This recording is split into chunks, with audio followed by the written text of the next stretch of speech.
Hey, good morning everybody, and welcome to the vlog. I hope the start of your day is incredible. Of course, I'm starting here at the Reptarium, going through my stuff, and we spend a lot of time here, but the truth is, you guys know we run BHB. BHB is a big part of my life as well, and we've hung on to some pretty banger snakes that we're raising up that will be breeding here, whether it's next year or the following year, whatever the case is. So I thought we'd head over to BHB and just take a look at some of these animals that we're raising up that are absolute rippers. And there are so many colubrids that we're raising up, and pythons for that matter. I love these guys because, again, they're a jet black snake, but these are actually the African house snakes. So these aren't Mexican black kings, these aren't the black milk snakes, these are actually black house snakes from Africa, and they're really cool. They still have that black shiny thing. They don't get quite as big as Mexican black kings, but they're high production animals. These guys should be ready next year, and they're beautiful. We have some of these bamboo rat snakes that are getting raised up. These are actually an Indonesian rat snake called Porphyracea, and they're really beautiful. I mean, with the red and kind of cryptic patterning. They need a little bit higher humidity, a little bit cooler temperatures,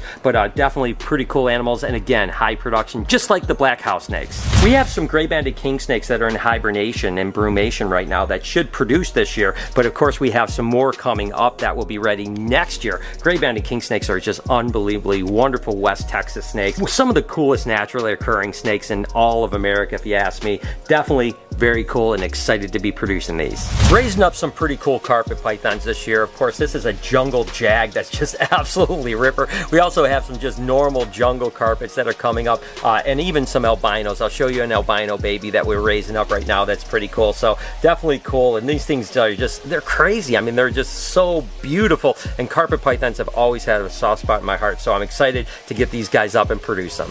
I've always been a big fan of the true red-tailed boas. Of course, this is the Guyana red-tailed boas, so we're raising up a few of these, but they take a while to get up. You know, usually I want to take 5, maybe even 6 years to raise them. This guy's about 2 years old now and has a ways to go, but absolutely beautiful snakes, no doubt about it. Just a little bit more cryptic, a little bit more sharp, and the colors are a little bit more poppy than the normal Colombian boas. And then of course we have some Suriname red-tailed boas, which are even brighter color than the Guianas. They're typically a little bit more tan. They don't have that like lavender hue in their body, but their patterns are super good, and look at the tail on that thing. The tails on Surinames and Peruvians are probably the brightest of the tails, or I should say the darkest red of the tails. So can't wait till these guys get going, and these guys will get 8, 9, even 10 foot, so they're going to be amazing one day. I have a feeling they're going to make it over to Reptarium 3.0. Of course, after having a really good year of ball python production, we hung on to quite a few animals this year. This one is actually a super pastel lesser leopard clown ball python, and I just love the fact that the pattern is so phantomy looking. It's absolutely beautiful, and you can see his little head poking out right here, how beautiful that is, almost patternless. I mean, really beautiful. Can't wait till this guy gets up to breed next year.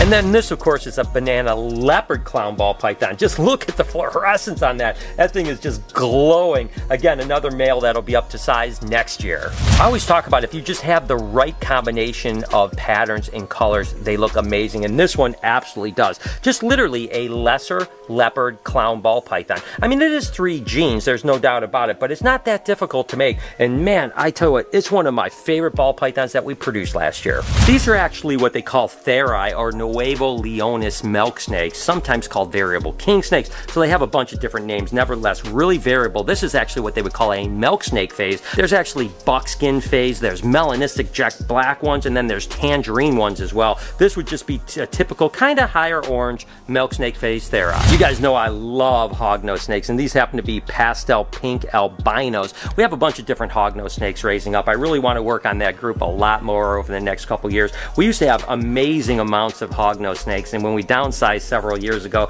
we kind of reduced that colony, and now I'm trying to upsize it. The pastel pinks are certainly one of my favorites. Another hognose snake that we're raising up is a nice group of these tri-colored hognose snakes. These guys are incredible. Again, not related to the North American ones, but still nevertheless have that little pug nose, but again, tricolor. I always say it looks like you crossed a Pueblan milk snake with a Western hognose. They're really cool, and I cannot wait till they're up to size next year to start producing. And this is actually that albino carpet python I talked about earlier. It's just a really pretty high yellow one, so we decided to hang on to it because we have a Darwin's next door at the Reptarium that has a lot of white in it, so I figured I'd go the opposite way and get one that's really kind of almost patternless, and it's an absolute ripper. Of course, we've got my lonely female Savu python that I'm raising up from last year. I had mentioned that I wanted to raise a bunch of these. We hatched 12 of them last year, but I ended up only hanging on to one female, and it's starting to get a lot of the dark blotching that octogen polygenic color change that's going to turn almost like a brownish gray color when it gets older. But the good news is our adult female looks like she is about to ovulate,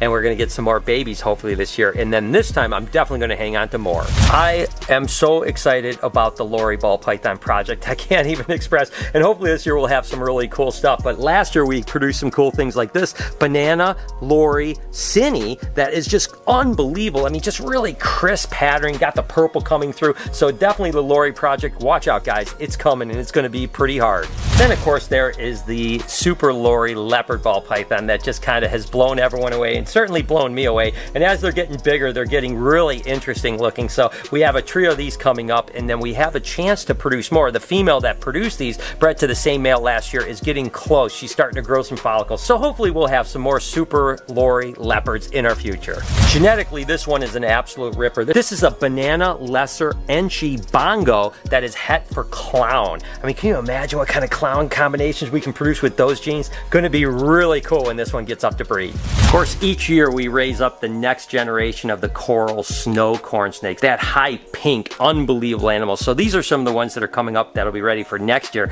Again, we'll have some beautiful babies produced this year, but these guys are the next generation. They're just going to get better each and every time we breed them. These have always been one of my favorite mutations of milk snakes. This is actually the T-positive Nelson's milk snake. So again, tyrosine positive. That gives it that kind of purple and grayish hue. Just love these guys, and they're allelic to albino, meaning that if you breed these to a normal albino, the ones that are red, white, and yellow, actually half the babies come out like this and half the babies come out albino. So definitely a cool animal. So we're raising up a bunch more of these just because I think they're absolutely gorgeous. And you guys know we're always going to raise up a bunch of different corn snakes. This isn't a really unusual corn snake in the sense that it's been around for a long time, but it is a triple recessive, which is a ghost striped corn snake. So it's anuthristic, it's hypomelanistic, and it's striped corn, which are all recessive traits. So just raising up some more of this type of stuff because, you know, why not? They're pretty cool. Another corn snake that we're raising up is actually one of what they call a fire scaleless, which is just basically a hyposcaleless albino. Just really nice orange, red colors flaming through.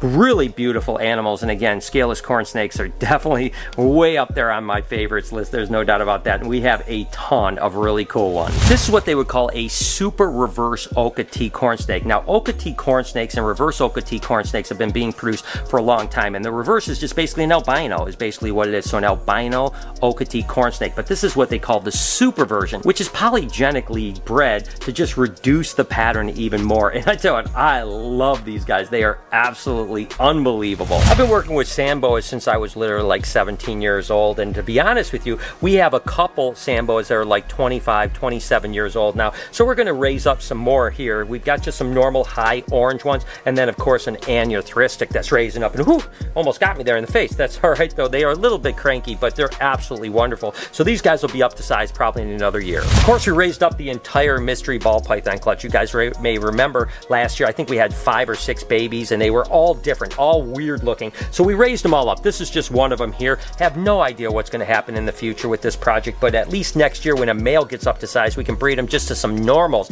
just to kind of start unravel the mystery of what genes are making all of these weird combos that don't seem to make any sense. Another clown ball python that we're hanging on to is this one here, and I love it. This is actually a banana Enchi Mojave clown ball python. Just an absolute ripper. Love it to death. I can't wait till it gets up to size as a boy. So next year it should easily be able to breed. I'm going to have a lot of really cool clown stuff up to size next year. I've been mentioning that I think that the black and white Cal Kings may be one of the next big things in colubrids, just simply from the fact that the contrast is so beautiful. You know, I kind of called it on the Mexican Black Kings a few years ago, and I think these guys are the next ones up because I mean, look at that, just black and white. This happens to be a black and white striped animal that has a lot of white in the sides too. So we're raising up a nice group of different, you know, high white, black and white, striped black and white, 50-50 black and white, stuff like that, because like I said, I think that this is going to be an extremely popular snake. Not that it isn't already, but I think the popularity is only going to grow as more and more people see how amazing they are. And yeah, that little black and white Cal King that was so cute and so beautiful,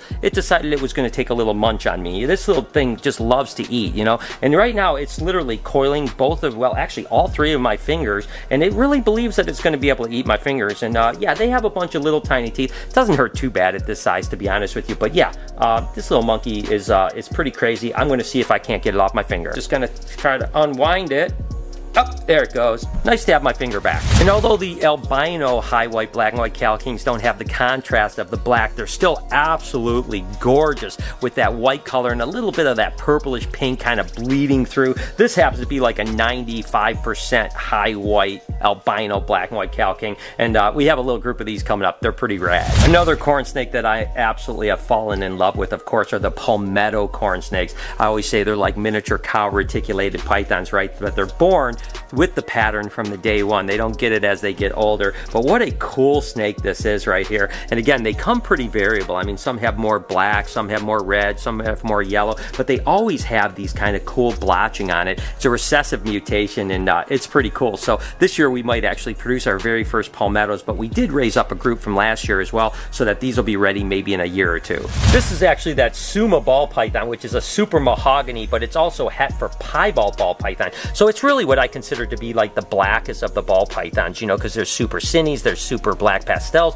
but the super mahoganies, or what they call Suma, seem to be the best. They don't have the deformities, and the fact that it's a het pied, hopefully we can get some panda pied-ish type of things, but not like a panda pied with a cinny or a black pastel, because there's usually kinking issues there. So hopefully the Suma pied stuff will actually come out black and white and look beautiful. I love the way this animal turned out. This is actually a fire cinny cypress yellow belly. So it just, all those genes together make that cool racing stripe down its back, and just a really beautiful animal. Don't know exactly where I'm going to go with this project, but it's definitely cool enough to where I'm raising it up, and I'll figure something out when it's ready to breed. So excited to have a sunset back in the collection. Of course, my buddy Brian Cusco is the one that sent to me. This is actually a cinny sunset, so it's a boy. It should be ready to breed next year, and I can take it to some of my het females, and hopefully next year finally start producing sunsets again, because obviously it's been a long road, but it's an absolute ripper, and I love this project. I can't wait to see what happens in the future. You guys know we're raising up a bunch of mangrove snakes for sure. These are the Melanota actually, but we have a bunch of different Boega. You guys know that we just got some of the Sienna, the Gemma-cincta, and of course this little monkey here. Woohoo! I tell you what, woohoo! My gosh, this guy's a pistol, little pistol. It's okay, little monkey, it's all right. Of course, rear fang venomous, but we won't get bit in the face right now today. Wow, this thing is a little pistol, little machine gun. What is wrong, little buddy? That is pretty awesome. I tell you what, that's a beautiful snake. And like I said, I think we're raising up about 20 of these that we produced. This thing is crazy. I'm gonna put it back. And you guys may remember when I picked up these albino wolf snakes, or diodons. I mean, they are absolutely incredible. This is the only pair of albinos in the country. And we also picked up a pair of hypos too. So they're probably a couple years away from production, but I tell you what, these things are stunning. Then take a look at these here. These are actually the super red Dion's rat snakes. I love these guys. And these are those ones that I had talked about in the past that they literally hatch in like 12 to 14 days after laying. I can't wait till these get to adulthood. It's probably going to be another year and a half or so, but producing these guys will definitely be something cool. A species I've never produced before, never worked with before, and I think they're absolutely stunning. This is actually a year and a half old female that we held back. This is a spinner, which is a spider and a pinstripe, but it is a red stripe, and it's a super stripe, which is a specter and a yellow belly. So there's a lot of genes going on, and it wasn't quite ready to breed this year, but next year should certainly be up to size. And I love that red stripe stuff, and I love the way it mixes with the super stripe. So going to be some pretty cool possibilities from this one next year. This is one of my new projects that we proved out last year to be incomplete dominant. Well, we haven't proved it out to have a super yet, but next year hopefully we can actually prove it out to be a super. Don't know what it's going to be because it's just super orange, super light, super interesting. So we're still trying to figure it out, but I'm pretty excited about the future. And next year we should be able to prove out if there's a super. Just a really super clean animal here. This is actually a banana Enchi leopard ball python, and this is actually a girl, which is pretty cool. So she's got a little bit of growing to do, but man, I tell you, she is beautiful. These of course are the pied Musarana rat snakes. I love these snakes. When they get bigger, they're just black and white, beautiful contrast. They get pretty sizable too. You know, they can get 6-7 foot long, so they're a pretty sizable snake. So they're doing really well. We got a group of them here, and they're starting to grow up and looking amazing. And here is actually the super pieds. That's right, these are the ones that have like 90% white, just a little blotch on its back, and then the head pattern. Again, going to turn solid black as it gets older as well. So you're going to have white with just a black head and a kind of cool patch on it. Unbelievably cool animals. So again, the Musarana rats have been something that have been on my wish list for many years, and finally to get some pieds and super pieds are pretty awesome. This is actually the albino San Diego Applegate's gopher snake, and it's pretty cool. A guy named Robert Applegate is the one that actually founded these guys, and as they get bigger, the white turns really purplish looking, really beautiful. Used to be considered one of the prettiest albinos. Now there's so many other albinos out there, it's hard hard to say which one are prettiest, but for many years, the albino San Diego gophers from Applegate were considered the nicest albino. I still think they're absolutely beautiful, but no doubt there's a lot of other cool ones out there now too. Produced this last year, it's actually a pastel lesser leopard clown ball python, but it has that black paradoxing blotch on it too. Now this is a girl, so she has a little bit of growing to do, but I think by next year we'll be able to breed her. And again, like I've been mentioning, we have a lot of clown stuff coming up, so I'm excited